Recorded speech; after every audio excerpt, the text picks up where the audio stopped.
Hi everyone, once again welcome back to the channel NCERT junction. मैं हूं अनिल और आज हम हिस्ट्री की एक डायनेमिक और इन्फ्लुएंशियल टाइम पीरियड के वापस जाएंगे, द मुगल एम्पायर। इमेजिन कीजिए एक दौर जिसने हमें ताजमहल जैसे आर्किटेक्चरल वंडर्स दिए, मिलिट्री स्ट्रेटजीज बदली, बेहतरीन लैंड रिफॉर्म्स के लाए और एडमिनिस्ट्रेशन, आर्ट और कल्चर पे गहरा निशान छोड़ा। मुगल्स ने जिनकी शुरुआत बाबर ने 1526 में की थी, दिल्ली सल्तनत को हराकर एक ऐसा साम्राज्य स्थापित किया जो अपने पीक पर ऑलमोस्ट पूरे सब कॉन्टिनेंट को कवर करता था। हम सिर्फ एम्पायर्स के बारे में नहीं पढ़ेंगे, हम उनके बनाए सिस्टम को एक्सप्लोर करेंगे, जैसे अकबर की टॉलरेंस पॉलिसीज और टोडरमल का रेवेन्यू सिस्टम, या आर्मी और नोबिलिटी को मैनेज करने वाले मनसबदारी सिस्टम। हम बड़े शासकों जैसे अकबर, शाहजहां की शानदार पेट्रोनेज और औरंगजेब की रिलीजियस ऑर्थोडॉक्सी के सफ़र देखेंगे, जिसने आखिर में डिक्लाइन की नींव रखी। तो इस सेशन के अंत तक आप समझेंगे कि Mughal legacy modern south Asia को समझने के लिए क्यों इतना ज़रूरी है। तो चलिए मुगल पीरियड की शान और कॉम्प्लेक्सिटी में डूब जाते हैं। तो पहला हमारा टॉपिक है कि what are the Mughals. Mughals कौन थे? ठीक है, मुगल थे कौन?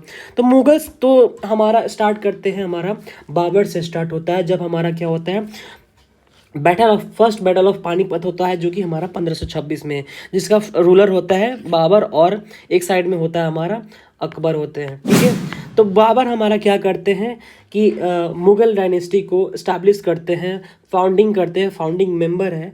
ठीक है, और जो हमारा बाबर है उसके मदर साइड से आ जाते हैं हमारे चंगेज़ खां, जिसको बोलते हैं गेंगेज खां, चंगेज़ खां, जो मंगोल से आते थे, जिसको हमारे जो बाबर जी थे वो बिल्कुल लाइक नहीं करते थे। वही जो है हमारा दूसरा साइड आ जाता है फादर साइड से, जो बाबर के फादर साइड से थे वो तिमूर थे। तिमूर डायनेस्टी, जो तिमूरिड डायनेस्टी को चलाते थे। ठीक है, वो इनके ऊपर जो था ना, हम तिमूरिड डायनेस्टी पे वो बहुत ज़्यादा क्या करते थे, नाज करते थे, गर्व करते थे। ठीक है, तो बाबर से हमारा शुरुआत होता है। तो पहला टॉपिक हमारा हो जाता है बाबर का। ठीक है, तो चलिए शुरू करते हैं। बाबर जो था, ये हमारा फर्स्ट बैटल ऑफ पानीपत हुआ था, जो हमारा हुआ था 1526 में, जिसके कारण क्या हुआ था, इब्राहिम लोदी को हराया था। ठीक है, 1526 में हुआ था बैटल ऑफ पानीपत। ठीक है, बैटल ऑफ, यहाँ पे देखिए, बैटल ऑफ पानीपत में क्या हुआ था, 1526 में इब्राहिम लोदी को हराया था। और यहाँ से क्या होता है, दिल्ली सल्तनत का नाश होता है, मतलब डिक्लाइन होता है, और यहाँ से क्या हो जाता है, मुगल पीरियड स्टार्ट हो जाता है।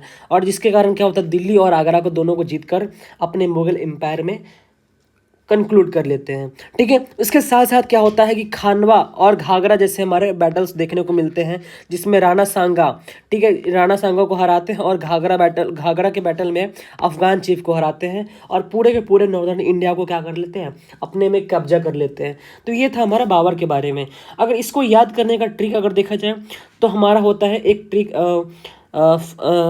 First battle of Panipat. ठीक है, इसमें आता है हमारा एक होता है फर्स्ट बैटल ऑफ पानीपत, दूसरा आता है second battle of Panipat, second battle of Panipat.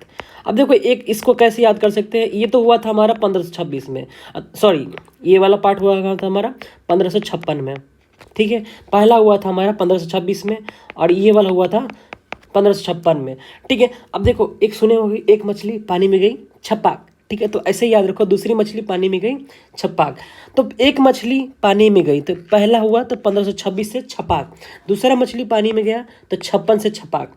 ठीक है, तो ऐसे याद कर सकते हो कि 1526 में पहला हुआ था, और ठीक 30 साल बाद हुआ था हमारा दूसरा बैटल ऑफ पानीपत। तो ऐसे याद कर सकते हैं हम लोग। ठीक है, तो अगला देखते हैं टॉपिक की खानवा। खानवा को कैसे याद कर सकते हैं, तो याद रखो बैटल ऑफ खानवा तो राणा सांगा, ऐसे याद रखो, बैटल ऑफ खानवा बोलो राणा सांगा, तो ऐसे याद कर सकते हैं। तो इसके क्या हुआ, बैटल ऑफ खानवा में क्या हुआ कि राणा सांगा को हराता है और मेवाड़ के एरिया को जीत लेता है। कौन?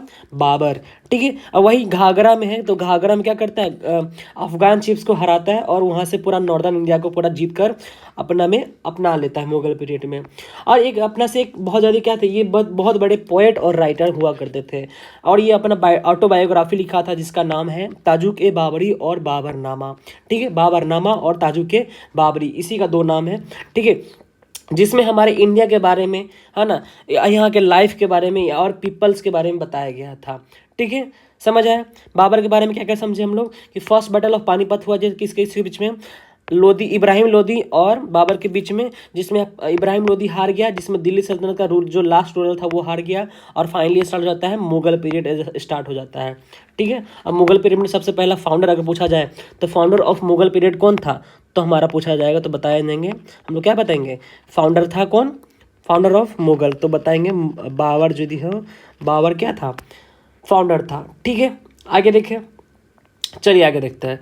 तो फर्स्ट बैटल ऑफ पानीपत हमारा हो गया, खानवा हो गया, खानवा रणसांगा। ठीक है, अब आता है हमारा दूसरा रूलर, आते हैं हुमायूं।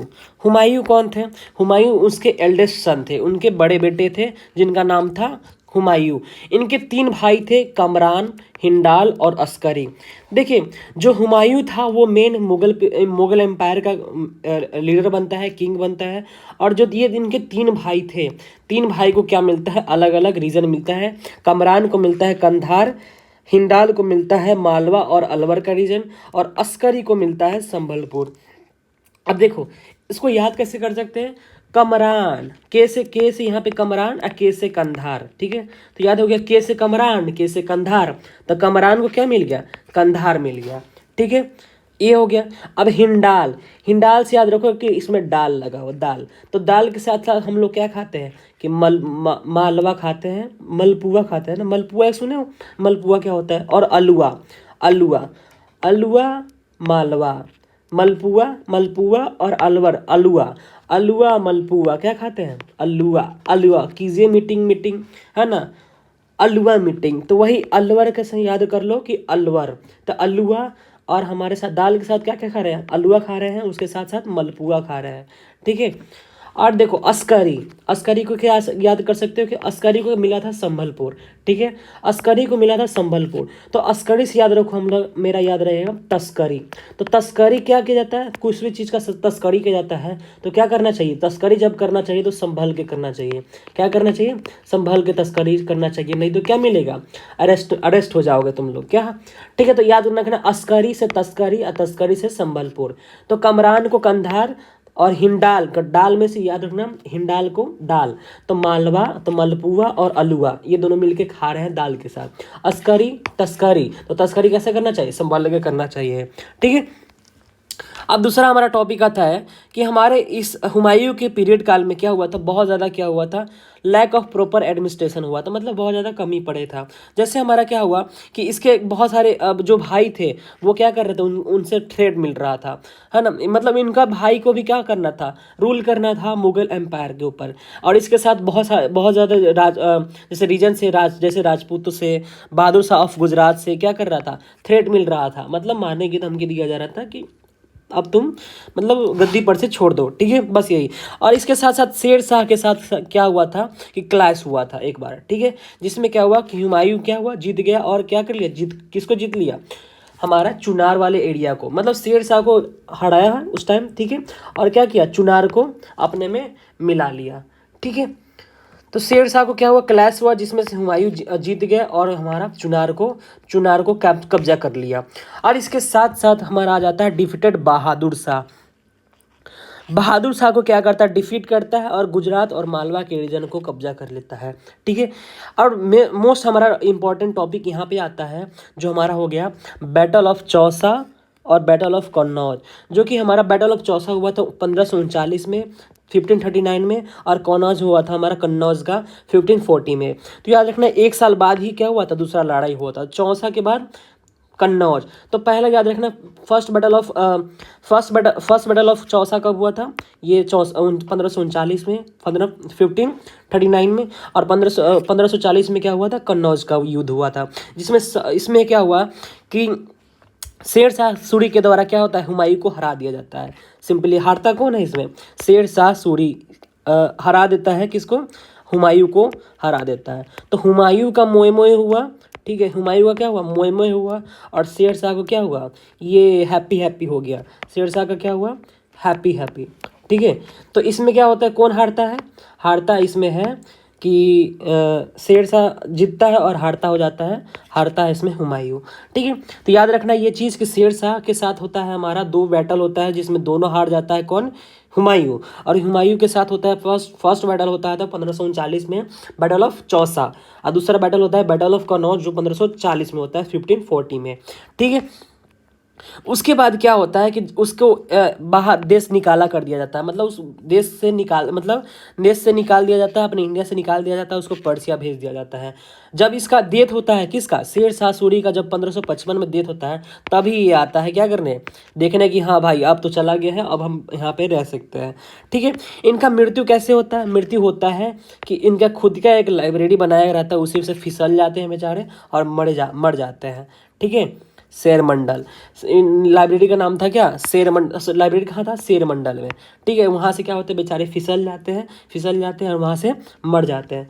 ठीक है, तो हम लोगों ने हुमायूं के बारे में ये समझा कि सबसे क्या था, बड़ा बेटा था हुमायूं, और इसके 3 भाई थे, कमरान, हिंडाल और अस्करी। इसके 3 रीजन मिले थे, कमरान को मिला था कंधार, हिंडाल को मिला था मालवा और अलवर, और अस्करी को मिला था संबलपुर। ठीक है, इसके साथ साथ 2 बैटल देखे हम लोग, बैटल ऑफ चौसा और बैटल ऑफ कनौज, जिसमें दोनों हार जाते हैं हुमायूं और शेरशाह इसमें जीत जाते हैं। जब इसका देश निकाला कर दिया जाता है, देश से निकाल दिया जाता है, जब इसका मृत्यु होता है जो शेरशाह का, तब आता है वहाँ से, कहाँ से, पर्सिया से, और क्या होता है यहाँ पे रूल करता है। लेकिन इसका क्या होता है, शेरशाह का क्या होता है, सॉरी, इसका कैसे मौत होता है, लाइब्रेरी से फिसल के। ठीक है, अब हमारा दूसरा टॉपिक आता है शेरशाह सूरी।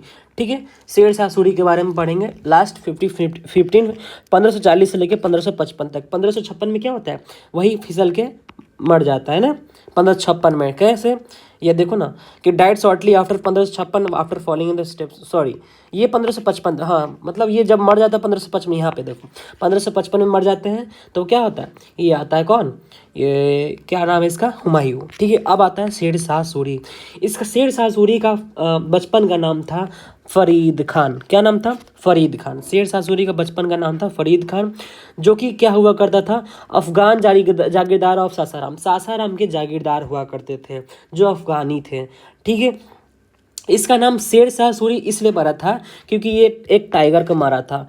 लेकिन हमको ये समझ नहीं आता है कि टाइगर को मारा तो बाघ नाम रखना चाहिए कि शेर रखना चाहिए, शेर और बाघ में डिफरेंस नहीं पता था क्या इन्हें, है ना। तो टाइगर के मार के क्या हुआ था, बन गया शेरशाह सूरी का टाइटल लिया था, शेर का टाइटल लिया था, तब बन गया हमारा शेरशाह सूरी, है ना। इसमें 2 बार हारा था, कौन हारा था, हमारा हुमायूं, और किसके द्वारा, शेरशाह सूरी के द्वारा।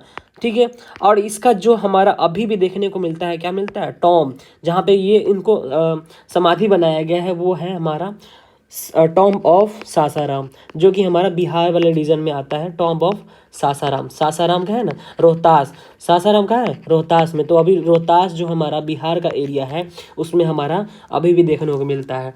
ठीक है, इसके साथ साथ हमारे जो शेरशाह थे वो 2 चीज़ हमारा बनाए थे, इस्टेब्लिश किए थे। एक तो हमारा आता है रुपया, ठीक है, ये देखो हमारा क्या आता है, एक रुपया को इस्टेब्लिश किया था, दूसरा हमारा जीटी रोड को, जो कि हमारे इंडिया को चाइना को हमारे अफ़गान दिल्ली सब को कनेक्ट करता था, ये वाले पार्ट को कनेक्ट करता था।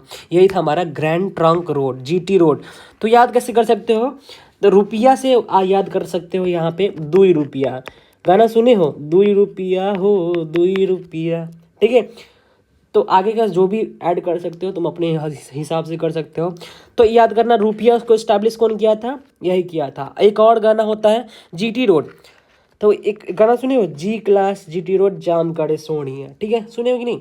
तो जी क्लास जीटी रोड जाम करे सोनिया, तो जीटी रोड कौन बनवाया था, यही बनवाया था। और रुपया को एस्टैब्लिश कौन किया था, तो यही किया था। तो कैसे याद करोगे, 2 रुपया हो 2 रुपया, आगे नहीं। ठीक है, तो ग्रैंड ट्रंक रोड, जी क्लास जीटी रोड जाम करे सोनिए, तो यही चीज़ है। ठीक है, ग्रैंड ट्रंक रोड कौन बनवाया था, जीटी रोड यही बनवाया था, और दूसरा हमारा रुपया एस्टैब्लिश किया था। हो गया याद। अब देखो सासाराम में इसमें क्या है, इसका क्या है, सासाराम में टॉम्ब है, मतलब इसका कह सकते हैं जहाँ पे इनको दफनाया गया है। ठीक है, अब ये क्या है कि ये एक जो थे ना हमारे सेकुलर रूलर थे। दूसरा क्या थे, ये हमारे सेकुलर रूलर थे। और इसका जो इसके सक्सीड किया गया था, इसका नाम था इस्लाम शाह। बट इसको क्या होता है, इसको मार देता है हुमायूं, इसको डिफीट कर देता है और वहाँ से सूर डायनेस्टी खत्म हो जाता है।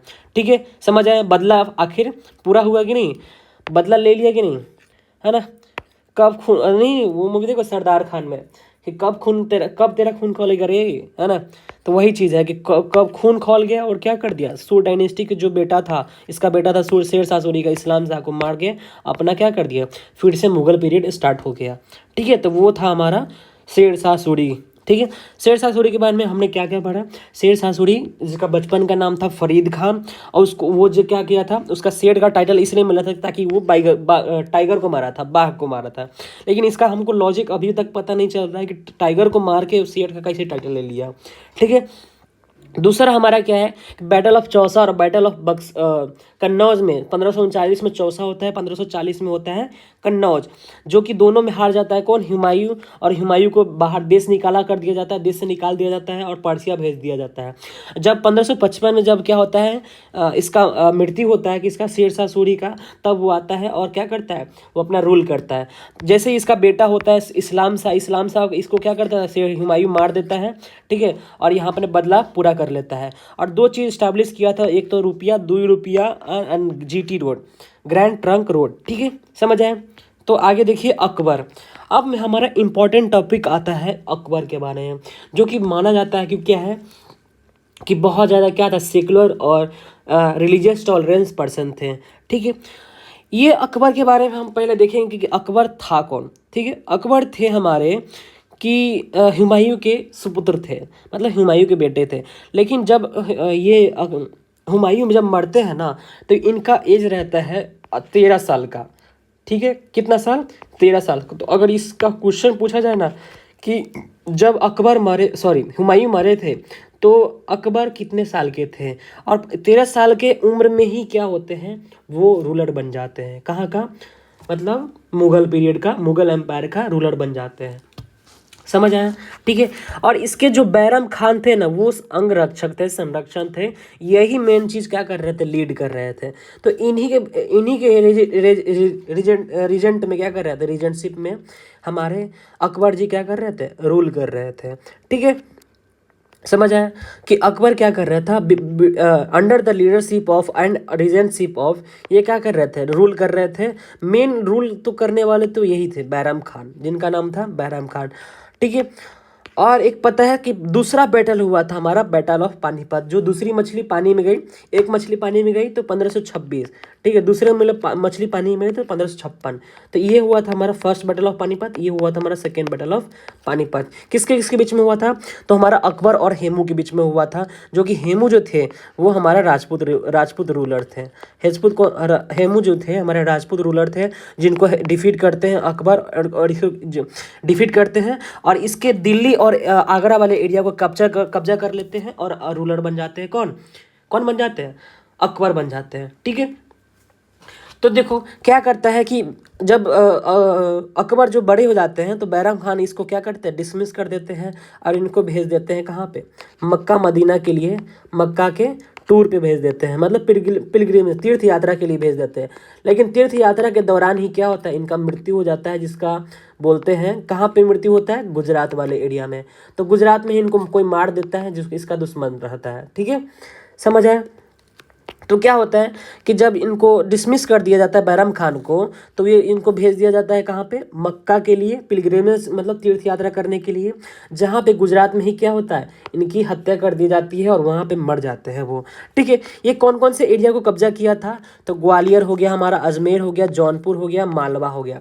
अब देखो मालवा के जो हमारे राजा थे, उनका नाम था बाज बहादुर। ठीक है, नाम क्या था, बाज बहादुर। देखो तो बाज बहादुर जो थे ना, बाज बहादुर वो था मालवा का राजा। इनको दो मारने के लिए दो लोग भेजते हैं, इसका एक नाम था पीर मोहम्मद, एक का नाम था पीर मोहम्मद, और दूसरा का नाम तुम कमेंट करके बताओगे। ठीक है, एक का नाम था पीर मोहम्मद और दूसरा का नाम था पता नहीं, मुझे नहीं पता, याद आ रहा अभी, पीर मोहम्मद और दूसरा तुम बता दो, तुम्हें पढ़े हो तो। ठीक है, तो ये हमारा हो गया। तो इनको क्या कर लेता है, कब्जा कर लेता है और फाइनली इसका मौत हो जाता है और ये मालवा को कब्जा कर लेता है, बाज बहादुर को ख़त्म कर देता है। ठीक है, वैसे ही हमारा ग्वालियर, अजमेर और जौनपुर को भी कब्जा कर लेता है।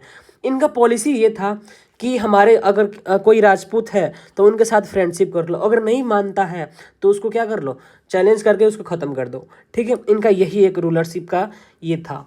ठीक है, एडमिनिस्ट्रेशन का यही नियम था उसके पास कि क्या करता था, एक तो दोस्ती निभाता था और दूसरा क्या करता था, मैट्रिमोनियल अलायंस बनाता था। ठीक है, मैट्रिमोनियल अलायंस बनाया था बहुत राजपूत रूलर के साथ, जिनका नाम था अ, राजपूत रूलर के साथ क्या करते हैं, राजपूत रूलर्स के साथ मैट्रिमोनियल रूलर के साथ मैट्रिमोनियल मतलब विवाह करते हैं उनकी बेटी से, मैट्रिमोनियल अलायंस, मैट्रिमोनियल अलायंस बनाते हैं, जिनका नाम था, अभी का नाम है, जिसको देखते हो तुम लोग सीरियल पे, जोधा बाई, बट उसका नाम था हरखा बाई। जो उसका रियल नाम था उसका नाम था हरखा, हरखा बाई, याद रखना, हरखा बाई। ठीक है, इनका रियल नाम क्या था, हरखा बाई, लेकिन जो प्रचलित नाम है अभी का उनको बोलते हैं जोधा बाई। तो देखे भी होगा जोधा अकबर, देखे होगे, अभी सीरियल आता है, तो वही था हमारा जोधा अकबर, जिनके साथ क्या करता है, राजपूत रूलर के साथ क्या करता है, मैट्रिमोनियल अलायंस बनाता है। और इस रूलर का नाम था राजा बिहारी मल, बिहारी बिहारी मल, बिहारी मल नाम था, जो कि राजपूत रूलर्स हुआ करते थे। ठीक है, तो ये हुआ। और दूसरा हमारा चित्तौड़ और रणथंभौर को क्या करते हैं, कब्जा कर लेते हैं after the battle of Haldi Ghati. अब देखो, हल्दी घाटी हुआ था हमारा लड़ाई 1576 में। ठीक है, तो याद रखना कि बैटल ऑफ हल्दी घाटी हुआ था 1576 में। ठीक है, 1576 में क्या हुआ था, हमारा बैटल ऑफ हल्दी घाटी हुआ था, बैटल ऑफ हल्दी घाटी। अब क्या इसको याद कैसे कर सकते हो, तुम मान के चलो कि जब भी कोई हल्दी वाला चीज़ लगता है हमारे कपड़ा पे, ठीक है, या खाते खाते टाइम लगता है ना, कि आप लोग खाते ही होंगे, तो खाते खाते थे, इधर छीट देते थे तो उधर छीट देते थे, तो छीटते छीटते क्या होता है कि हमारे कपड़ा पे क्या लग जाता है, या शरीर पे लग जाता है, कढ़ी का, दाल का या कढ़ी का या सब्जी का दाग लग जाता है, तो बोलते छी क्या लग गया, छी। ठीक है, तो याद रखना हल्दी घाटी। ठीक है, तो हल्दी लग गया तो क्या हुआ, 76, छी छी क्या हो गया, तो 76 से याद रखना छी, ये क्या हो गया। ठीक है, याद रखना छी, 76 से 76 छी, हल्दी लग गया, है ना। तो अब घाट पे जाके नहाना पड़ेगा और साफ करना पड़ेगा, नहीं है ना, ऐसे याद रखना कि क्या होगा कि हल्दी खा रहे थे, मतलब सब्जी खा रहे थे, उसमें से हल्दी वाला चीज़ लग गया, तो बोलेंगे छी ये क्या लग गया। तो इस किसके इसके बीच में हुआ था, राणा प्रताप जो कि मेवाड़ के राजा थे, राजपूत रूलर हुआ करते थे, और अकबर और राणा प्रताप के बीच में क्या होता है, इनके बीच में, ये अकबर है, ये राणा प्रताप है। बेसिकली होता है क्या है, राणा प्रताप हार जाते हैं और क्या होता है, फाइनली मेवाड़ के एरिया को क्या करता है, जीत लेता है, कौन, अकबर। ये कौन कौन से एरिया को जीतते हैं, ये हमारा हो गया गुजरात, बंगाल, उड़ीसा, सेंट्रल इंडिया, कश्मीर, सिंध, काबुल, कंधार, ये सब एरिया को क्या करते हैं, ऑलमोस्ट हमारा देख लेते हो, बहुत सारी एरिया के, इंडिया के बहुत ऑलमोस्ट सारी एरिया को क्या कर लेते हैं, जीत लेते हैं। अब देखिए, इसमें इसने एक सिस्टम भी इस्टेब्लिश किया था जिसका नाम है मनसबदारी सिस्टम। मनसबदारी सिस्टम क्या था, मनसबदारी सिस्टम कुछ नहीं, एक पोस्ट था या एक रैंक था, जिसके अनुसार क्या होता था कि उनकी रैंकिंग बेस पे देखा जाता था कि इनके पास कितना ज़्यादा पावर है, पावर के अनुसार देखा जाता था कि मनसा, देखिए अभी का अगर देखा जाए कि पावर किसके पास कितना है, तो उसके अनुसार देखा जाएगा कि पोस्ट कौन सा है। अगर मान लो पीएम है तो कितना ज़्यादा पावरफुल है, कोई देखो डिफेंस मिनिस्टर है तो वो कितना पावरफुल है, तो उस टाइम ठीक वैसे ही जो अभी का जो है ना, पीएम है, सीएम है, तो पोस्ट हुआ करता है, वैसे ही उस टाइम बोला जाता था मनसबदारी। अभी का बोला जाता है कैबिनेट सिस्टम, उस टाइम बोला जाता था मनसबदारी सिस्टम। तो वही चीज़ था कि मनसबदारी और कैबिनेट सिस्टम सेम चीज़ था, जिसके अनुसार क्या होता था, रैंक को आंका जाता था कि किसका कितना रैंक है। ठीक है, हम लोग अभी आगे भी पढ़ेंगे कि क्या था मनसबदारी सिस्टम। ठीक है, जिसमें से हमारा फाइनेंस मिनिस्टर कौन थे, राजा टोडरमल। तो राजा टोडरमल एक क्या थे, हिंदू रूलर थे, हिंदू थे। तो इससे ये दर्शाता है कि हमारे जो भी अकबर जी थे वो क्या थे, सेकुलर थे, क्या थे, सेकुलर थे, क्या थे, ये सेकुलर थे। ठीक है, राजा टोडरमल मतलब जो फाइनेंस मिनिस्टर देखो तो हाईएस्ट पोस्ट पे दे दिया जा रहा था, फाइनेंस मिनिस्टर जो उस टाइम का हायर पोस्ट सिस्टम है, उनको दिया जा रहा था क्या कि मनसबदारी सिस्टम में रैंक दिया जा रहा था। तो समझो कि कितना ज़्यादा सेकुलर आदमी थे, है ना। ऐसे ही हमारे इंडिया में इन जैसे लोगों की ज़रूरत है ना।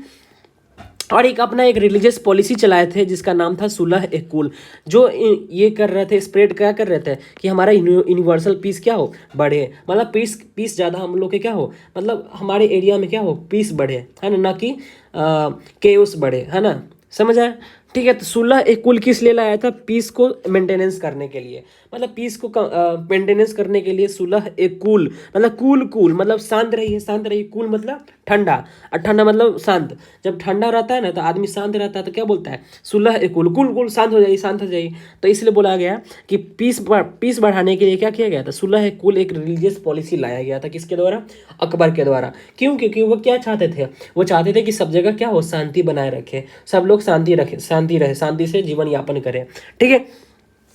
ये बहुत ज़्यादा क्या था, सेकुलर पर्सन थे और रिलीजियस को टॉलरेंस करके चलते थे, सबको इक्वली मानते थे, सभी धर्म को क्या मानते थे, समान मानते थे, ठीक है। और इसके साथ साथ दो चीज़, जो पिलग्रिमेज टैक्स था और जजिया टैक्स था। जजिया टैक्स ये था ना कि जजिया टैक्स नॉन मुस्लिमों के ऊपर कर लगाया जाता था, टैक्स लिया जाता था, ताकि उसका सिक्योरिटी बने रहे, ठीक है। तो जजिया टैक्स ये था कि नॉन मुस्लिम्स के ऊपर क्या लगाया जाता था, टैक्स लगाया जाता था, ताकि उसके सिक्योरिटी बने रहे, मतलब उसको कोई हानि ना पहुंचाए, ठीक है। तो वो था जजिया टैक्स। एक था पिलग्रिमेज टैक्स। अगर हम लोग तीर्थ यात्रा करते हैं, केदारनाथ है ना, मणिकर्णिका घाट या बनारस या जहाँ भी, तो उस पर अगर हम लोग जाते हैं तो उस पर टैक्स लगता था उस टाइम, ठीक है। उस टाइम के लिए, तो अगर उस टाइम के लिए अगर जाते थे टैक्स लगता था, तो वो भी क्या कर दिया था, अबोलिश कर दिया गया था, किसके द्वारा, अकबर के द्वारा। तो ये कितना ज़्यादा अच्छा दिख रहा है हम लोग को कि उस टाइम कितना अच्छा माहौल रहा होगा, कि मतलब पूरा हिंदू मुस्लिम सब भाई होके रह रहे हैं, ठीक। लेकिन वही चीज़ अभी देखो कि है ना, सब हिंदू मुस्लिम कट्टरता के बेसिस पे चल रहा है सब अभी, है ना। जबकि ऐसा नहीं होना चाहिए, है ना, सबको एक जैसे मिल के रहना चाहिए, सबसे नेशन फर्स्ट होना चाहिए, लेकिन आगे देखिए कि हमारा ये क्या करते हैं, स्टैब्लिश करते हैं इबादत खाना फतेहपुर सिकरी में क्या करते हैं, स्टैब्लिश करते हैं। इसमें होता क्या था कि डिस्कशन किया जाता था, रिलीजन मैटर पे क्या किया जाता था, डिस्कशन किया जाता था। इसमें हिंदू, जैन, जो राष्ट्रियन एंड क्रिश्चियन, सब लोग को बैठाते थे और अपने अपने स्कॉलर्स को बताते थे कि अपने अपने हिंदू धर्म या मुस्लिम्स के लिए, जैन धर्म अपने के लिए बताइए, अपने बारे में बताइए, जैन धर्म की क्या क्या विशेषताएं हैं, जो राष्ट्रियन की क्या क्या विशेषताएं हैं, है ना। क्रिश्चियन के बारे में अपना बिलीफ सिस्टम बताइए, हिंदू धर्म के बिलीफ सिस्टम को बताइए। मतलब इतना ज़्यादा देखो, इससे तो पूरा पूरा पता चल रहा है कि क्या थे, जो हमारे अकबर जी थे वो क्या थे, बहुत ज़्यादा सेकुलर पर्सन थे, ठीक है। ये हॉल ऑफ वर्शिप था, मतलब वहाँ पे क्या होता था, पूजा इबादत किया जाता था, ठीक है। इबादत मतलब समझते हो, दिल इबादत कर रहा है ना, धड़कने मेरी सुने हो। तो यही चीज़ था कि क्या किया जाता था, सब जगह वहाँ पे हॉल ऑफ वर्शिप था, फतेहपुर सीकरी एरिया था, वहाँ पे क्या किया जाता था, रिलीजियस डिस्कशन किया जाता था। वहाँ पे मतलब धार्मिक मामलों पे चिंताजनक बातें या डिस्कशन किया जाता था, जिसमें हिंदू, जैन्स, जो राष्ट्रीय, सबको एक जगह बैठाया जाता था। तो याद रखना, इबादत खाना कहाँ था, फतेहपुर सीकरी। कौन लाया था, और अकबर लाया था, ठीक है। अब हमारा दूसरा चीज़ है कि आइडिया ऑफ दीन इलाही लाया गया था। देखो, अकबर जो थे ना, वो अपना एक धर्म बनाना चाहते थे। क्या, अपना एक धर्म बनाना चाहते थे, जिसको बोलते थे दीन इलाही, है ना। मुस्लिम धर्म से हटके एक बनाना चाहते थे धर्म, और वो अपने आप को मानते थे कि हम क्या है, भगवान है, और हमको क्या करो, हमको भगवान के रूप में पूजो। लेकिन एक ही आदमी थे जो जिनका नाम है बीरबल, वो सिर्फ अकबर को क्या मानते थे, भगवान मानते थे, बाकी सबके अलावा, ठीक है। और सब क्या था कि दीन इलाही लाया गया था, किसके द्वारा, अकबर के द्वारा। और इसमें अपने आप को क्या मानते थे, भगवान बनाना चाहते थे, मतलब जो भी कह सकते हैं अपने आप को, मतलब वही भगवान और अल्लाह के रूप में देखना चाहते थे, ठीक है, अपना वही चीज़, ठीक है। तो दीन इलाही लाया गया था, क्यों, क्योंकि इसमें अपना एक डिवाइन फेथ लाया था। इसमें आप अपना बोलना चाहते थे कि क्या, कि हमको एक भगवान के रूप में क्या करो, स्वीकार करो। लेकिन सब इसमें स्वीकार नहीं किए थे। इसमें सिर्फ और सिर्फ कौन स्वीकार किए थे, तो बीरबल हमारे जो थे, ठीक है। तो इसका आर्ट्स एंड आर्किटेक्चर बहुत ज़्यादा क्या है, प्रभावित था। हमारे इंडियन आर्किटेक्चर पे बहुत ज़्यादा क्या कहते हैं प्रभावित किया था। जैसे हमारा हो गया सिटी ऑफ फतेहपुर सीकरी। फतेहपुर सीकरी का हमारा देख लो कि वहाँ पे क्या है कि बहुत ज़्यादा वहाँ पे आर्किटेक्चर बना हुआ है। तो वो हमारे क्या है कि आर्किटेक्चरल स्टाइल को बताता है कि मुगल पीरियड में कैसा आर्किटेक्चरल स्टाइल था। समझ आया? ठीक है। हम लोग क्या क्या पढ़े कि अकबर 13 साल के युद्ध में क्या 13 साल की उम्र में ही क्या बन गया था 1556 में। तो 13 साल के उम्र में ही क्या बन गया था, रूलर बन गया था, जिसमें बैराम खान क्या था, उसका संरक्षण था। बैराम क्या संरक्षण क्या था, संरक्षक था। ठीक है, ये क्या था, संरक्षक था। उसके साथ क्या हुआ, सेकेंड बैटल ऑफ पानीपत होता है, जिसमें हेमू क्या होता है, डिफीट हो जाता है, 1556 में होता है। ठीक है, एक मछली पानी में 1526, दूसरा मछली पानी में दूसरा 1556 में।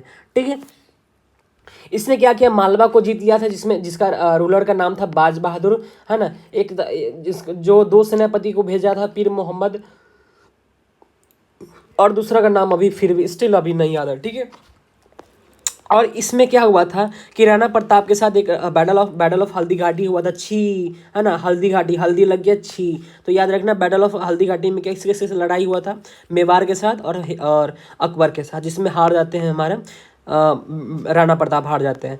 ठीक है, तो गुजरात, बंगाल और उड़ीसा, ये सब जैसे रीजन को क्या करते हैं, जीत लेते हैं। मनसबदारी सिस्टम क्या था कि एक रैंक बेसिस पे क्या था, ये एक पोस्ट हुआ करता था, रैंक या पोस्ट हुआ करता था। इससे पता चलता था कि किसके पास कितना पावर है। ठीक है, इससे पता चलता था क्या, किसके पास कितना ज़्यादा पावर है। ठीक है, अब एक चीज़ लाया था, सुलह कुल। कुल मतलब ठंडा, ठंडा से याद रखना कि पीस, मतलब पीस को मेंटेन करने के लिए एक रिलीजियस पॉलिसी लाया गया था, किसके द्वारा, अकबर के द्वारा। ठीक है, समझ आया, समझ आया। अब जजिया और पिलग्रिमेज टैक्स, ये दोनों को भी क्या किया था, अबोलिश किया था। कौन कौन किया था, अकबर। तो इससे पता क्या चलता है कि हमारा जो अकबर थे वो क्या थे, सेकुलर पर्सन थे। समझ आया, चलो आगे देखते हैं। ये इबादत खाना फतेहपुर सिकरी में ये हो गया, समझ आया, ये क्या था, इबादत खाना। और दीन इलाही स्टार्ट किए थे। ठीक है, डिवाइन फेथ अपना एक बिलीफ सिस्टम बनाए थे। ठीक है, और फतेहपुर सिकरी एक बनाए थे, वहाँ पे सिटी का नाम सिटी बनाए थे फतेहपुर सिकरी। तो पूछा जाएगा सिटी ऑफ फतेहपुर सिकरी कौन बनाया था, तो अकबर, याद रखना। ठीक है, अब दूसरा हमारा आता है जहांगीर। जहांगीर के बारे में, तो जहांगीर जो थे हमारा अकबर का क्या थे, सुपुत्र थे। ठीक है, जहांगीर का मतलब क्या था कि कंकोरर ऑफ द वर्ल्ड, मतलब पूरे संसार को जीतने वाला। ठीक है, इनके बेटे जो थे प्रिंस खुसरो, ये क्या किए थे, इनके खिलाफ क्या करते, रिवेलियन किए थे, लेकिन इसको क्या हुआ, फाइनली सक्सेसफुली इसको क्या कर देते, दबा देते हैं। ठीक है, ये कब्जा कर लेते हैं, कंट्रोल कर लेते हैं बंगाल और अवध को भी। ठीक है, अब देखो इसमें राणा अमर सिंह को क्या करते हैं, राणा अमर सिंह ऑफ मेवाड़ को हराते हैं और उसको कब्जा कर लेते हैं। ठीक है, अब देखो एक दूसरा चीज़ है कि अहमदनगर फोर्ट को कब्जा करने का कोशिश करते हैं, जो कि डेक्कन में है, बट क्या होते हैं, फेल हो जाते हैं, क्योंकि यहाँ पे कौन शासन कर रहा था, मलिक अंबर कर रहे थे शासन। ठीक है, ये तो उतना ज़्यादा याद करने वाला चीज़ नहीं है, तो इम्पोर्टेंट टॉपिक नहीं है। लेकिन अब जो आ रहा है, अब थोड़ा सा ध्यान से सुनिएगा। इनकी बीवी का नाम था नूरजहाँ। ये देखिए नूरजहाँ कितनी सुंदर दिख रही है ना। तो नूरजहाँ इतना सुंदर थी, इतना सुंदर थी कि खुद जहांगीर ये क्या करते थे, इनके प्यार में पागल हो गए थे, प्रेम प्रसंग में पागल हो गए थे, कि इनके नाम पे क्या करते हैं, सिक्का एक बनवा देते हैं, सिक्का इनके नाम पे सिक्का चलवाते हैं, है ना। और रिलीजियस अफेयर में भी क्या होता है, मतलब रिलीजियस अफेयर, एडमिनिस्ट्रेटिव अफेयर्स में सबका इनका रोल रहता था, किसमें, हमारा नूरजहाँ का। ठीक है, तो ये थी हमारी नूरजहाँ। ठीक है, अब देखो दूसरा चीज़ क्या है कि इसी के टाइम पीरियड में क्या हुआ था, इंग्लिश आया था, इंग्लिश ट्रेडर आया था, जिसका नाम है थॉमस रो। थॉमस रो क्या था कि ब्रिटिश का एक क्या था, एम्बेसडर था, जो कि हमारा इंग्लैंड से आया था चार्टर ट्रेड करने के लिए। और यही जब जहांगीर अनुमति दे देते हैं सूरत के लिए, सूरत में फैक्ट्री बनाने के लिए, उसके बाद हमारा स्टार्ट हो जाता है रूलिंग करना ब्रिटिश का। ब्रिटिश स्टार्ट कर देते हैं अपना एक्सपेंशन करना, कहाँ पे, इंडिया में। और धीरे धीरे क्या हुआ, रूल करते चला गया, और हमारे 100-200 साल तक क्या किया, बहुत ज़्यादा देश को लूटा। ठीक है, तो एक चीज़ क्वेश्चन आता है कि जब देखो यहाँ पे मान के चलो ये हमारा इंडिया है। ठीक है, ये हमारा क्या है, इंडिया है, इंडिया है, और यहाँ पे हमारा ब्रिटेन है। ये क्या है, ब्रिटेन। ये हमारा ब्रिटेन है, ये हमारा इंडिया है। अब इंडिया से जब आया था ना, कौन आया था, इंडिया से जब आया था कौन आया था, थॉमस रो। ठीक है, थॉमस रो, थॉमस रो। तो ये थॉमस रो जो थे, थॉमस रो ये तो इनको मिल गया था डायरेक्टली थॉमस रो को दूसरी बार में ट्रेड करने के लिए अनुमति मिल गया था किसको, थॉमस रो को। लेकिन जब पहली बार में जब आया था हॉकिंस, जिसका नाम था हॉकिंस, विलियम हॉकिंस, तो उस टाइम था हमारा, जब चार्टर बना गया था 1600 में, तो उस टाइम हमारा जब रूलर था तो अकबर था। लेकिन जब इंडिया में आते आते आया तो उस टाइम जहांगीर क्या हुआ था, अकबर मर गया था और जहांगीर उस टाइम रूलर बन गया था। लेकिन नाम किसके नाम से आया था, अकबर के नाम से। किसके नाम से, अकबर के नाम से। लेकिन था कौन, जहांगीर था। ठीक है, अब देखो हॉकिंस आता है तो क्या करता है, उर्दू में बात करता है, जो कि कोई भी हमारा अगर इंडिया में अगर विदेशी हमको उर्दू हिंदी में बात करेगा तो किसी को भी इम्प्रेसिव लगेगा। इवन इवन इवन इवन हमको हमारे बिहारी भाषा में बात करें या भोजपुरी भाषा में बात करें तो और अच्छा लगता है। जैसे बहुत सारे इन्फ्लुएंसर हैं जो भोजपुरी में बोलते हैं। ठीक है, तो वैसे ही जब हमारा हॉकिंस जब हमारा ब्रिटेन से आया था तो क्या हुआ था कि उर्दू में भाषा में बात किया था, जिसके कारण क्या हुआ था, जहांगीर बहुत खुश हुए थे। जहांगीर क्या बहुत ज़्यादा खुश हो गए थे और यहाँ से हमको, लेकिन फिर भी क्या हुआ, उसको परमानेंट ट्रेड करने का अनुमति नहीं मिलता है। क्यों नहीं मिलता, क्योंकि उसको उस वहाँ पे उस वाले एरिया में, मुगल एरिया में ऑलरेडी किसका इन्फ्लुएंस था, पोर्तुगीज़ का इन्फ्लुएंस था। ऑलरेडी किसका इन्फ्लुएंस था, पोर्तुगीज़ का, जिसके कारण क्या होता है, ट्रेड करने का अनुमति नहीं दिया जाता है। ट्रेड करने का अनुमति नहीं दिया जाता है। जब दूसरी बार में थॉमस रो जी आते हैं, थॉमस रो आते हैं, तब क्या होता है, जब दूसरी बार में थॉमस रो आते हैं तब क्या होता है, इसको हमारा ट्रेडिंग करने का अनुमति मिल जाता है, जो कि फर्स्ट फैक्ट्री लगाता है सूरत में। समझ आया, फर्स्ट फैक्ट्री कहाँ लगाता है, सूरत में। और जहांगीर से ट्रेडिंग करने का, व्यापार करने का अनुमति फाइनली मिल जाता है। तो क्या हो जाता है, ये हैप्पी हैप्पी हो जाते हैं। लेकिन ये हैप्पी हैप्पी नहीं होते हैं, इनको क्या किया जाता है, नाराज के साथ भेज दिया जाता है। नाराज ही नहीं देता है, फिर भी 400 का मनसब दिया जाता है, किसके द्वारा, किसके द्वारा, जहांगीर के द्वारा। और बोलते हैं कि यहाँ पे आप हमारे एरिया में आके शादी कर सकते हैं। तो ये सब चीज़ था। ठीक है, तो ये सब एक्स्ट्रा पॉइंट था जो तुम लोग के लिए जानने का जरूरत नहीं था, फिर भी मैंने बताया। ठीक, अब देखो कि यही चीज़ है कि थॉमस रो जब आया था हमारे इंडिया में, थॉमस रो, ठीक है, थॉमस रो, तो हमारे इसको ग्रांट दिया था ट्रेडिंग करने के लिए, जिसका नाम था थॉमस रो। और ये क्या था, अम्बासडर था इंग्लैंड का। ठीक है, और इसको सूरत में सबसे पहला फैक्ट्री बैठाया था 1612 ईस्वी में। ठीक है, दूसरा चीज़ है नूरजहाँ। नूरजहाँ के बारे में क्या था पता है कि क्या था, कि ये उनकी बीवी का नाम था, वाइफ ऑफ किसका था, जहांगीर, जो कि क्या था, वाइफ ऑफ जहांगीर था, जो कि क्या करता था, even managing empire affairs during the course of his illness. जब जहांगीर बीमार हुआ करते थे तो उस टाइम क्या करते थे, जहांगीर जब बीमार हुआ करते तब ये क्या करते थे, ये रूल भी करते थे, शासन भी चलाती थी और रिलीजियस अफेयर, एडमिनिस्ट्रेटिव अफेयर सबको देखती थी। इनके नाम से क्या होता था, एक सिक्का भी चलाया गया था, जिनका नाम था, जो भी था सिक्का, ठीक है, सिक्का चलाया गया था, बस याद रखना है। और इनका बेटा का नाम था, इसके पेट से निकला हुआ, मतलब नूरजहाँ के पेट से निकला हुआ एक बेटा का नाम था शाहजहाँ। ठीक है, जो कि बाद में रूलर बनते हैं। ठीक है, ये था। और मुगल पीरियड उस टाइम बहुत ज़्यादा क्या हुआ, मुगल पीरियड में बहुत ज़्यादा उस टाइम मुगल पेंटिंग भी बहुत ज़्यादा प्रचलित होते चला गया। ठीक है, तो ये था हमारा मुगल एम्पायर का, ये जहांगीर के बारे में। अब अगला है हमारा शाहजहाँ और नेक्स्ट है औरंगजेब। अब देखिए शाहजहाँ के बारे में, देखो जो शाहजहाँ था वो किसका बेटा था, किसका बेटा था, जहांगीर के बेटा था। किसका बेटा था, जहांगीर का। तो प्रिंस खुर्रम, इसका बचपन का नाम क्या था, खुर्रम, क्या नाम था, खुर्रम, है ना।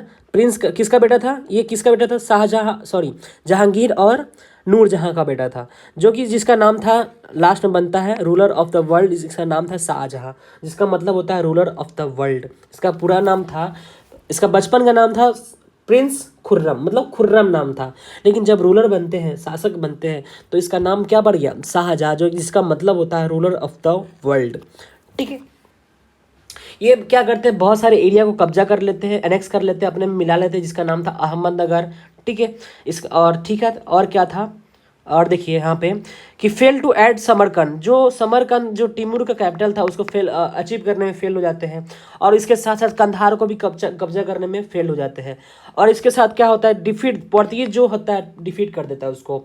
देखो पोर्तुगीज जब आया था उस टाइम ना, तो बहुत ज़्यादा क्या करता, उसके साथ क्या कर रहा था, प्रॉब्लम क्रिएट कर रहा था, जिसके कारण क्या होता है कि पोर्तुगीज को हराना पड़ता है। कौन कौन हराता है, शाहजहाँ। ठीक है, तो शाहजहाँ के साथ एक दो तीन चीज़ बनवाया था, जिसमें एक आता है हमारा सुंदर सुंदर सा ताजमहल, उसके साथ रेड फोर्ट और भी सारी चीज़ बनवाए थे। ठीक है, तो जो हमारा ताजमहल आज का आर्किटेक्चर देखने को मिलता है आगरा में, और इसके साथ साथ क्या होता है लाल किला, तो ये दोनों चीज़ कौन बनवाए थे? एक ही आदमी जिसका नाम था शाहजहां। तो याद रखना शाहजहां क्या बनवाया था? लाल किला, जिसको इंग्लिश में बोलते हैं रेड फोर्ट, और इसको बोलते हैं ताजमहल। जानते हो? तुम लोग तो जानते नहीं होगे, इसको ताजमहल बोलते हैं, इसको लाल किला बोलते हैं। पता है क्या? नहीं पता होगा तुम लोग को। ठीक है, तो एक नया सिटी का भी एस्टैब्लिश करते हैं अपने नाम से, जिसका नाम था शाहजहानाबाद। ठीक है, शाहजहानाबाद, जो कि 7th सिटी ऑफ दिल्ली था। समझ आया? इनके 3 बेटे थे, 3 बेटे नहीं, बेसिकली थे 4 बेटे। इसका नाम था दारा शिकोह, शाह शुजा, औरंगजेब और मुराद बख्श। ठीक है, दारा शिकोह, शाह शुजा और औरंगजेब और मुराद बख्श, इस सब को क्या करता है? निपटा देता है। कौन? औरंगजेब। और ये अपने क्या बन जाते हैं? राजा बन जाते हैं। तो ये हो गए फिर से हैप्पी हैप्पी, यही सब का मोए मोए हो गया कि नहीं? ठीक है, तो किन के बेटे थे? शाहजहां के 3 बेटे थे। इसका नाम था दारा शिकोह, शाह शुजा, मुराद बख्श और औरंगजेब। औरंगजेब था बहुत ज़्यादा क्या था? कट्टर आदमी था, ऑर्थोडॉक्स टाइप का आदमी था, और क्या था? बहुत ज़्यादा क्रूएल पर्सन थे। ठीक है, जिसके कारण क्या होता है? अपने भाई को मारते हैं। शाह शुजा, दारा शिकोह और मुराद बख्शों को अपने बन जाते हैं क्या? रूलर बन जाते हैं। ठीक है, और इसके साथ साथ पता है कि अपने ही पिताश्री को, जहाँ पे आगरा में ताजमहल बनवाया गया था, यहीं पे एक मतलब मान के चलो इधर एरिया में क्या करते थे, यहाँ पे एक जेल बनवाते हैं जिसको बोलते हैं आगरा फोर्ट। जो आगरा फोर्ट था, ठीक है, आगरा फोर्ट में ही जेल कैद कर लेते हैं, और इसके ठीक सामने से दिखता था ताजमहल। मतलब जो ताजमहल शाहजहां ने बनवाया था, उसी को देखने के लिए, तरसने के लिए वो वहाँ पे कैद कर दिया गया, और बोला क्या कि सात सुबह तुम वही देखते रहो और कुछ नहीं। ठीक है, अपने ही बाप को कब्जा वो क्या कर लेता है? जेल में बंद कर लेता है, और खुद बन जाता है क्या? रूलर बन जाता है। ठीक है, औरंगजेब क्राउन हिमसेल्फ एम्परर, मतलब वो खुद से रूलर बन जाते हैं और अपने बाप को क्या कर लेते हैं? क्या कर देते हैं? कब्जा कर लेते हैं। ठीक है, मतलब इम्प्रिजन, मतलब जेल में डाल देते हैं। कौन? औरंगजेब। ये औरंगजेब, ठीक है, कितना ज़्यादा खूंखार आदमी थे नहीं? तो औरंगजेब कौन था? औरंगजेब था हमारा शाहजहां का बेटा। ठीक है, जिसका नाम था आलमगीर। दूसरा नाम क्या था? आलमगीर, जिसका मतलब होता है कंकोरर ऑफ द वर्ल्ड, मतलब पूरे वर्ल्ड को जीतने वाला, इसका मतलब हुआ। और जब ये रूलर बना था तो उसका उम्र था 49 ईयर्स ऑफ ओल्ड, 50 साल, 49-50 साल का ये जो उम्र में क्या होता है, ये रूलर बनता है। उस टाइम तक क्या होता है कि पूरे इंडिया को, होल ऑफ इंडिया को जीत लेता है। जब ये रूलर बनते हैं ना, तो उस टाइम तक क्या होता है, अपने पीरियड में, अपने शासनकाल में क्या करते हैं, पूरे ऑलमोस्ट ऑल ओवर इंडिया को क्या कर लेते हैं? जीत लिए हुए होते हैं। ठीक है, तो ये थे हमारे औरंगजेब के रिलीजियस पॉलिसी बहुत ही ज़्यादा क्या थे? ऑर्थोडॉक्स टाइप थे, मतलब बहुत ज़्यादा कट्टरवादी थे। ये अपने आप को ये अपने धर्म को क्या मानते थे? सुप्रीमेसी समझते थे। और इतना ज़्यादा क्या हुआ था, वार की लड़ाई लड़े थे, जिसके कारण क्या होता? पूरा उसका ट्रेजरी, मतलब जहाँ पे पैसा रखा जाता है उसको बोलते हैं ट्रेजरी खत्म हुआ, और लार्ज लॉस ऑफ सोल्जर्स क्या हो, बहुत ज़्यादा नुकसान हुआ था। ठीक है, और दो सिटी जैसे बीजापुर और गोलकोंडा को क्या कर लिया था? एनेक्स कर लिया था। ठीक है, यही चीज़ था हमारा। और इसके शासनकाल में यही चीज़ था कि इनके शासनकाल में बहुत ज़्यादा रिवोल्ट स्टार्ट हुआ था, जिनमें से थे जाट्स थे, सतनामीज थे, बुंदेलास थे, राजपूत थे, सिख्स थे एंड मराठास थे। ये इनके बीच में बहुत ज़्यादा क्या हुआ था? हमारा कैओस हुआ था, और क्या हुआ था? रिवोल्ट स्टार्ट हुआ था, रिवेलियन था ये लोग, है ना, बहुत ज़्यादा क्या हुए थे? रिबेल स्टार्ट किए थे। ठीक है, यही चीज़ था हमारा। हाँ, औरंगजेब के बारे में इतना चीज़ समझ है। औरंगजेब में क्या क्या पढ़े कि औरंगजेब, एक दूसरा नाम था आलमगीर, एक तीसरा भी नाम था जिसका नाम था जिंदा पीर, जिसका नाम था लिविंग, इसका इंग्लिश में बोलते हैं लिविंग शेंट बोलते थे। ठीक है, और इसका जब अपने बाप को क्या कर लेते हैं? मार देते हैं, मतलब सॉरी, अपने बाप को कब्जा कर लेते हैं, मतलब जेल में डाल देते हैं, और खुद क्या बन जाते हैं? राजा बन जाते हैं। और राजा जब बनते हैं तो 49 साल के ईयर में क्या बन जाते हैं? राजा बनते हैं, और ऑलमोस्ट पूरे इंटायर इंडिया को क्या कर लेते हैं? जीत लेते हैं। और इसके साथ साथ हमारे जो इसका टैक्स पॉलिसी था, ऑलमोस्ट 1/2, मतलब आधा लेता था, मतलब जितना प्रोड्यूस होता था उसके आधा क्या लेता था? टैक्स ही लेता था, उसके आधा। ठीक है, तो बहुत ज़्यादा क्या था? टैक्स लेता था। ठीक है, उसके साथ साथ बीजापुर और गोलकोंडा को जीता था कौन? यही औरंगजेब। इसके साथ साथ क्या हुआ, जितना ज़्यादा वार स्टार्ट हुआ था उसका ट्रेजरी और सोल्जर्स क्या हुआ था, ख़त्म होते चला जा रहा था। ठीक है, इसका पॉलिसी था, क्या था कि पॉलिसी ये था कि ऑर्थोडॉक्स हुआ करता था बहुत ज़्यादा। ठीक है, इसका दूसरा नाम था, इसको ऑल्सो नोन एज जिंदा पीर, इसको जिंदा पीर के नाम से भी जाना जाता था। क्यों? क्योंकि ये अपने भगवान को बहुत ज़्यादा मानते थे और कुरान को बहुत ज़्यादा पढ़ते थे। ठीक है, तो ये क्या किया था, दो चीज़ किया था, दो चीज़ ये किया था। एक तो जजिया टैक्स को क्या किया था, जजिया टैक्स को फिर से इंट्रोड्यूस किया था, जो कि अबोलिश किसके द्वारा कर दिया गया था, अकबर के द्वारा। अबोलिश कौन किया था, अबोलिश किया था मतलब ख़त्म कर दिया था अकबर। ठीक है, अकबर ने क्या कर दिया था, जजिया टैक्स को ख़त्म कर दिया था। लेकिन वही फिर से स्टार्ट होता है, स्टार्ट कौन करता है, हमारा औरंगजेब स्टार्ट करता है, और फिर से क्या हो जाता है, टैक्स, जजिया टैक्स। और जजिया टैक्स था क्या कि हमारा tax on non Muslim, non Muslim पे क्या किया जाता था, टैक्स लगाया जाता था कि और तुम मुस्लिम नहीं हो, मुस्लिम के अलावा जो भी धर्म हो सबको क्या देना पड़ेगा, टैक्स देना पड़ेगा। इवन कि ब्राह्मण्स और जो भी ब्राह्मण्स और क्षत्रिय थे, मतलब ब्राह्मण्स पे और जो भी थे ब्राह्मण्स पे भी क्या हुआ, टैक्स का वो क्या कर दिया, अलाउंस कर दिया, मतलब उसको भी देना पड़ेगा अब टैक्स। ठीक है, तो वो था हमारा औरंगजेब के बारे में। अब इसका एडमिनिस्ट्रेशन कैसा था, एडमिनिस्ट्रेशन के बारे में देखा जाए तो बहुत ज़्यादा, मुगल कोर्ट के बारे में पहले देखते हैं। मुगल कोर्ट में क्या था, मुगल कोर्ट में एक चीज़ था कि हमारा एडमिनिस्ट्रेशन, कि इसको बोला जाता था जब अकबर थे ना तो वो सजदा, पैबोस, कुर्निस और तस्लीम करवाते थे। सजदा मतलब वो होता है कि क्या करना, कि प्रोस्ट्रेशन, इसको मतलब देखा जाए तो उसको बोलते हैं किसी भी मतलब जैसे अकबर जैसे रूलर हो गए, किसी भी रूलर को पैर को चूमना उसको बोलते थे सजदा। और पैबोस वही चीज़ है कि हमारे किसिंग द ग्राउंड, इसका मतलब पैबोस मतलब ये हुआ, सजदा मतलब होता है सलाम देना, सलामी करना झुक के। ठीक है, कुर्निस मतलब सैल्यूट करना, सलामी देना। ठीक है, तस्लीम मतलब वो मतलब झुकना, मतलब ये सब चीज़ क्या था इनके अंडर अकबर के टाइम में हो रहा था, सजदा। और एक चीज़ बताओ तुम लोग कमेंट करके बताना कि सजदा और पैबोस जो था वो सबसे पहले कौन इंट्रोड्यूस किया था दिल्ली सल्तनत में। ठीक है, सजदा पैबोस। ठीक है, यही बताना है तुम लोग को। ठीक है, सजदा पैबोस कौन इंट्रोड्यूस किया था सबसे पहली बार। ठीक है, सजदा पैबोस, सजदा मतलब होता है कि मतलब सलामी करना झुक के, पैबोस मतलब उसके जूते को चूमना, उसके पैर को चूमना। ठीक है, मतलब किस करना। ठीक है, कुर्निस मतलब सैल्यूट करना, और तस्लीम मतलब झुकना। दीवाने खास, दीवाने आम, दो तरह के क्या थे, कैबिनेट सिस्टम थे। ठीक है, जिसमें दीवाने खास मतलब खास लोग रहते थे, आम मतलब आम लोग रहते थे। बस यही चीज़ था कि खास किसके किसके लिए था, खास लोगों का, और आम किसके लिए था, आम लोगों के लिए, मतलब सिंपल आदमी के लिए।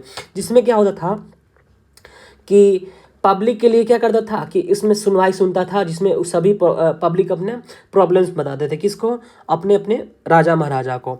ठीक है, इसमें दो तरह के लोग थे, जिसमें एक था ऑर्थोडॉक्स, दूसरा थे लिबरल्स। लिबरल्स में हमारा आ जाता है जहांगीर, शाहजहां। लेकिन वही ऑर्थोडॉक्स में देखिए तो हमारा आ जाता है औरंगजेब। समझ है। और इसका मुगल एडमिनिस्ट्रेशन ऐसा था कि सेंट्रलाइज पावर था, मतलब सारा पावर किसके पास था, सारा पावर किसके पास था, मुगल एम्पायर के पास होता था, मतलब रूलर के पास होता था। ठीक है, एब्सोल्यूट पावर किसके पास होता था, मुगल एम्पायर के पास होता था, मतलब रूलर के पास हुआ करता था। ठीक है, इसमें कुछ मिलिट्री, सिविल और मिलिट्री अफेयर्स होते थे, और ऑफिसर हुआ करते थे। ऑफिसर का नाम था जैसे वाजीर, वाजीर, काजी, दीवान, मीर बख्शी, खाने सामान एंड सदर सुदूर। ठीक है, सदर सुदूर। अब देखो वाजीर का मतलब होता है प्रधानमंत्री, वाजीर आजम। हमारा पाकिस्तान का प्रधानमंत्री कभी भी बोलेगा तो बोलेगा हमारे वजीर आजम, या कोई भी बोलेगा तो बोलेगा वजीर आजम। तो अभी भी मतलब बोला जाता है वहाँ पे, कहाँ पे, पाकिस्तान में, कि प्राइम मिनिस्टर, मतलब वजीर का मतलब क्या होता है, तो उस टाइम वजीर का मतलब होता है प्राइम मिनिस्टर। ठीक है, किसी भी पाकिस्तान का कोई भी सुने हुए ना तो वजीर के, प्राइम मिनिस्टर नहीं बोलेगा, बोलेगा हमारे वजीर आजम।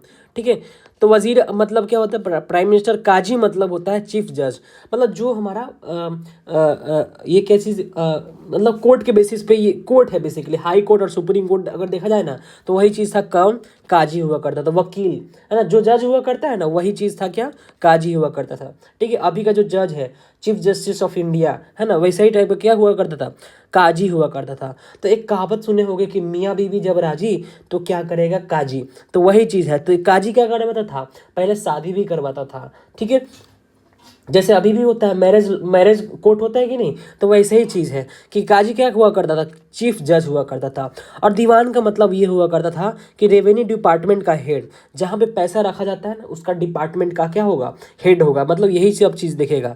तो सारा जमाना हसीनों का दीवाना नहीं, सारा जमाना जमाना है पैसों का दीवाना, ठीक है।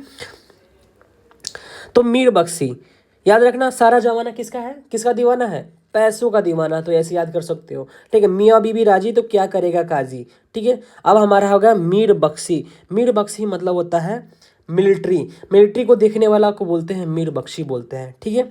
अब एक खाने समान और सदर सुदूर, सदर सुदूर कुछ नहीं, वो जो भी पैसा आता है डोनेशन के बेसिस पे या ग्रांट्स मिलता है या फंड मिलता है, तो उसी को देखने वाला कौन है, सदर ए सुदूर। मतलब कोई भी अगर ग्रांट्स एंड डोनेशन आता है तो उसको रिकॉर्ड मेंटेन करने के लिए कौन है, उसका नाम क्या है, उस मिनिस्टर का नाम है सदर ए सुदूर। एक आता है खान ए समान। तो देखो खाने सामान ये है ना कि जो रॉयल हाउस होल्ड है ना, उसको देखभाल, उसके आदमी को देखभाल करने वाला जो हाउस होल्ड है, उसको देखभाल करने के लिए क्या होता है, उसका एक मंत्री है, उसका नाम है ऑफिशियल है, उसका नाम है क्या, खाने सामान। मतलब ये ऑफिसर है जिसका काम क्या है कि जो भी हाउस होल्ड में रॉयल हाउस होल्ड, मतलब बड़े बड़े घराने वाले, मतलब उसी के घर घर के लोग, या राजा हो, प्रिंस हो, इस सबको देखभाल करना, ठीक है। तो ये इसका मतलब होता है। प्रोविंशियल एडमिनिस्ट्रेशन कैसा था, तो वहाँ पे क्या होता है, प्रोविंशियल एडमिनिस्ट्रेशन ये था ना कि यूनिट लेवल पे, सबसे नीचे लेवल पे क्या था, हुआ करता था, यूनिट लेवल पे विलेज हुआ करता था, और परगना हुआ करता था, जो कि हमारा होता था कि जो अभी का परगना है वो हमारा हो गया पंचायत, ठीक है। तो विलेज हमारा ये हो गया, विलेज हमारा हो गया, फिर से ये हो गया, परगना हो गया, पंचायत पंचायत, और सरकार मतलब होता है डिस्ट्रिक्ट। अभी का मतलब क्या होता है, डिस्ट्रिक्ट। और डिस्ट्रिक्ट मतलब सूबा मतलब होता है प्रोविंस, समझ आया। तो मतलब ये सूबा जो है अभी का स्टेट है, ठीक है। सरकार है अभी का डिस्ट्रिक्ट है, और परगना जो है अभी का पंचायती सिस्टम है, और विलेज तो विलेज ही है, गांव है, समझ आया। परगना जो हुआ करता था, बहुत सारे विलेज को मिला के एक परगना बोला जाता था। तो अभी भी तो पंचायत वैसे ही बोलाता है कि जब बहुत सारे विलेज को, 3-4 विलेज को एक ग्रुप बोला जाता था, वो बोला जाता है उसको पंचायत बोला जाता है, ठीक है। तो वैसे ही क्या होता है कि बहुत ज़्यादा विलेज को मिला के परगना बोला जाता था, ठीक है। तो पंचायत परगना, पी से पंचायत, पी से परगना। विलेज तो हुई क्या, सरकार से याद रखना, सरकार मतलब डिस्ट्रिक्ट। सरकार किसको बोलते थे, डिस्ट्रिक्ट बोलता था। सूबा किसको बोलते थे, प्रोविंस को बोलते थे, जो अभी का स्टेट हुआ करता है। जैसे हमारा बिहार स्टेट हुआ, तो उस टाइम क्या होता, बिहार सूबा हुआ करता था, प्रोविंस हुआ करता था, समझ आया। आगे देखें, ठीक है। तो ये हम समझ लिए कि वजीर का मतलब पीएम होता है, काजी का मतलब चीफ जस्टिस, दीवान का मतलब रेवेन्यू डिपार्टमेंट, बीर बख्शी मतलब मिलिट्री डिपार्टमेंट, खाने सामान मतलब रॉयल हाउस होल्ड को देखने वाला, और सदर ए सुदूर मतलब होता है जो डोनेशन एंड ग्रांट्स को क्या करता है, रिकॉर्ड मेंटेन करके रखता है। और ये भी समझ आएगा कि सूबा मतलब क्या होता है, प्रोविंस होता है जिसको चलाने के लिए क्या नाम, उसका चलाने वाला को नाम बोलते हैं सूबेदार। सूबा को चलाने के लिए एक हेड अपॉइंट किया जाता है, उसका नाम है क्या, उसको बोला जाता है सूबेदार, ठीक है। सरकार होता है, ठीक है, सरकार किसको बोलते हैं, डिस्ट्रिक्ट बोलते हैं, ठीक है। सरकार किसको बोलते हैं, डिस्ट्रिक्ट बोलते हैं। एक होता है परगना, परगना का मतलब होता है कि बहुत सारे विलेज को मिला के बनाया जाता है, तो उसको बोलते हैं परगना, समझ आया। कोतवाली हुआ करता है, तो अभी बोलते हैं उल्टा चोर कोतवाल को डांटे। तो अभी बोलते हैं कि नहीं, तो उल्टा चोर कोतवाल को ही डांटे, मतलब कोतवाल उस टाइम ही हुआ करता था, अभी भी हुआ करता है। पुलिस सिस्टम, पुलिस सिस्टम क्या करता है, पुलिस सिस्टम क्या करता है, सभी सिविल और क्रिमिनल मैटर को देखता है, और लॉ एंड ऑर्डर को मेंटेन करके रखता है, और क्रिमिनल्स को भी क्या करता है, पकड़ता है, और वेट एंड मेजर्स को देखने वाला, चेक करने वाला, यही सब काम करता था। तो अभी भी तो सेम उसी का अभी का यही काम है, कोतवाल का अभी तो सेम वही काम है ना, कि पुलिस एंड क्राइम्स को देखना है, सिविल ड्यूटीज को देखना, लॉ एंड ऑर्डर मेंटेन करके रखना, क्रिमिनल्स को बंद करना, यही सब तो काम है अभी का भी, ठीक है। तो उस टाइम का कोतवाल क्या हुआ करता था, पुलिस हुआ करता था, अभी क्या है, पुलिस ही है, ठीक है। तो याद रखना, कोतवाल मतलब उल्टा चोर कोतवाल को डांटे, तो पता ही है, ठीक है। इसका रेवेन्यू सिस्टम कैसा था, कि इसका रेवेन्यू सिस्टम था टोडरमल बंदोबस्त। ये अपना एक लैंड रेवेन्यू सिस्टम लाए थे, जो इंट्रोड्यूस किया था राजा टोडरमल। टोडरमल्स बंदोबस्त मतलब होता है सिस्टम, रेवेन्यू सिस्टम, मतलब पैसा कैसे आता था। तो मेनली हमारा पैसा आता था मुगल पीरियड में, जो कि दो चीज़ से आता था, लैंड और दूसरा ट्रेड। लैंड से आता था मतलब एग्रीकल्चर से, पहला एग्रीकल्चर से, और ट्रेड मतलब व्यापार से, मतलब बिजनेस से, ठीक है। तो एक तो एग्रीकल्चर से पैसा आता था, दूसरा किससे से आता था, व्यापार करने से आता था। तो और उस टाइम का क्या था कि उस टाइम का मेजर किया जाता था कि किस टाइप से बम्बू से क्या किया जाता था, बम्बू से मेजर किया जाता था कि कितना ज़्यादा दूरी है, मतलब मेजर किया जाता था ज़मीन को कितना ज़्यादा दूरी है, कितना गज का है, कितना प्लॉट का है। तो अभी हम लोग मीटर से या जो भी चीज़ें होता है फिटा से यूज़ करते हैं ना, मापते हैं। तो उस टाइम क्या किया जाता था, किस चीज़ से मापा जाता था, तो बम्बू से मापा जाता था। समझ आया। Land was categorize as good, average, bad to fix revenue based on fertility. Fertility के बेसिस पे क्या होता था कि जो अच्छा है उस पर ज़्यादा टैक्स लगाता था, जो एवरेज है उससे थोड़ा कम लगाता था, जो थोड़ा पूरा ख़राब है उस पर बहुत बहुत कम कम टैक्स लगाता था। तो फर्टिलिटी मतलब उपज के बेसिस पे क्या होता था, टैक्स लगाया जाता था। समझ आए। एक था 10 साल सिस्टम। क्या था? 10 साल सिस्टम। 10 साल सिस्टम ये था ना कि ईयर बेस्ड पे क्या होता था, टैक्स लिया जाता था एक बार में। ठीक है, ये फिक्स टैक्स फिक्स रखता था कि बोलता था कि हम इतना फिक्स टैक्स देंगे आपको, इतना साल में, इतना साल में, इतना साल में। मान के चलो कि 2 साल में हमको क्या हुआ, एवरेज हमारा फसल हुआ, तो उसी के बेसिस पे क्या ले लेता था, एक ही बार में टैक्स ले लेता था सरकार हमारा। ठीक है, तो उसी को बोलते हैं 10 साल सिस्टम। एक ही साल में, मतलब 1 साल में या 2 साल में, 3 साल में, सालों साल में, मतलब क्या लेता था, एक बार में फिक्स टैक्स ले लेता था। इसी को बोलते हैं 10 साल सिस्टम। और हमारा जो जनरली लिया जाता था 1/3 लिया जाता था। कितना लिया जाता था? 1/3 बेसिस पे। ठीक है। अब दूसरा चीज़ हमारा है इंटरनल एंड ओवरसीज ट्रेड। देखो हमारा इंडिया से जो एक्सपोर्ट होने वाला चीज़ था, जिससे हमारा व्यापार से जिससे पैसा आने वाला चीज़ था, वो था हमारा टेक्सटाइल ज़्यादा था, एक्सपोर्ट होता था, स्पाइसेस एक्सपोर्ट होता था, इंडिगो होता था, और उसके साथ साथ बहुत सारा चीज़ होता था जो कि कहाँ जाता था, चाइना, एशिया और यूरोप में जाता था। समझ आया? समझ आया।